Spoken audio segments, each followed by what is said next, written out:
আপনি কি জানেন, কারেন্ট নাই জেনেও ফোনে চার্জ দেওয়াকে বলে সরলতা। কারেন্ট আসার পর ফোনে চার্জ হচ্ছে মনে করা হলো বিশ্বাস। 3 ঘন্টা পর এসে দেখলাম ভুলে সুইচ দেইনি, এটা হলো বোকামি। যা হয়েছে বাদ দিয়ে আবার সুইচ দেওয়াকে বলে ক্ষমা। সুইচ দেওয়ার সাথে সাথেই আবার কারেন্ট যাওয়াকে বলে মন ভাঙা। কারেন্ট আবার আসতে দেরি হবে ভেবে ফোন সাথে নিয়ে বাইরে যাওয়া হলো কনফিডেন্ট। 3 ঘন্টা পর বাসায় এসে শুনলেন বেরিয়ে যাওয়ার পরপরই কারেন্ট এসেছে। এটা হলো কাটা ঘায়ে নুনের ছিটা।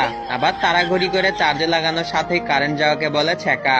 কারেন্ট আসতে পারে ভেবে 3 ঘন্টা বাসায় বসে থাকা হলো অপেক্ষা। 3 ঘন্টা অপেক্ষা করে নিজের ওপর বিরক্ত হয়ে মন খারাপ করাকে বলে ডিপ্রেশন।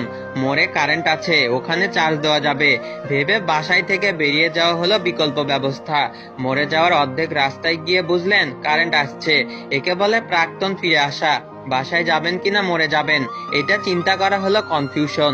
এরপর যখন কারেন্ট আসার পর ফোনের চার্জ হয়ে যায়